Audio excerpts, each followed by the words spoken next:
and welcome to TCSN. I'm Abby Minier, and our first story comes from Egypt.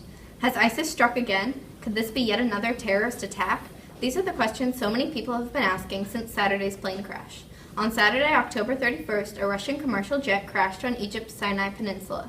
The jet was flying from Sharm el-Sheikh, Egypt, to St. Petersburg, Russia, with 224 passengers aboard. Unfortunately, all 224 of them were killed in the crash. There are many theories about the cause of the crash, many of which say ISIS is responsible and they planted a bomb on the plane. These theories do have some credibility considering the fact that some members of the ISIS terrorist group publicly announced that they are responsible for the crash. As likely as that may seem, no evidence has been discovered thus far to support their claims. The Sharm el-Sheikh International Airport was shut down because of the crash, which is keeping British citizens in Egypt until the airport security is heavily reinforced. The airport will reestablish normal operations today. The Russian, Egyptian, and U.S. governments have made it clear that they cannot yet confirm with certainty exactly why the jet crashed. All three governments are still working to uncover the truth about the plane crash. The question is, was this the work of ISIS? And if so, what will they do next? Thank you, Abby. I'm Evelyn with National News. Authorities say that a missing Alabama boy of 13 years has been found in Cleveland, Ohio, safe and unharmed. Julian Hernandez was living life with his mom in Alabama when he disappeared on August 28, 2002 at the age of 5 years old. It was thought that the boy's father, Bobby Hernandez, abducted Julian. The authorities found a lead on the case Sunday when the Vestavia Hill police contacted the FBI about a missing child. Julian was trying to apply for college when he was told that his social security number didn't match his name. He worked with a counselor only for the counselor to find out that Julian is on the National Center for Missing Children database.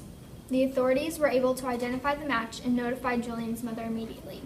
Meanwhile, Bobby Hernandez was placed under arrest for abduction and charged some big fines. His court date is scheduled for later this week. Now on to Ethan with state news. Thank you, Evelyn. Now on to state news. A man in Indy was in a car accident.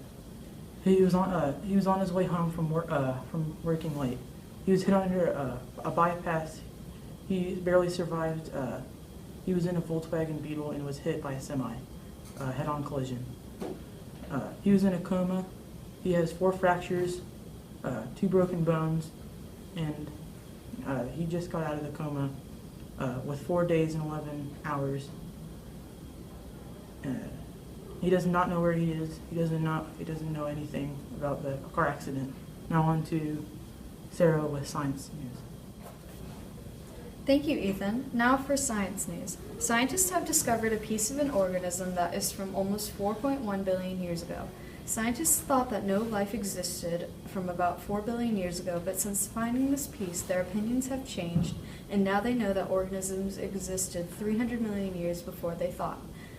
The cell they found was a minuscule piece that may have been part of a soft, squishy organism.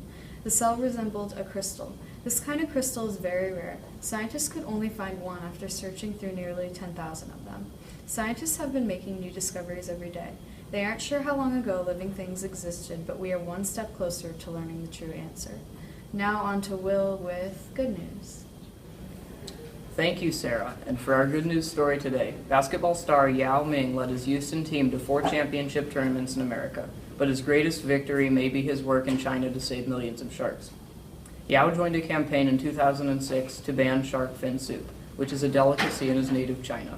And 9 years later, his involvement has been hailed as crucial in transforming Chinese attitudes about the tradition.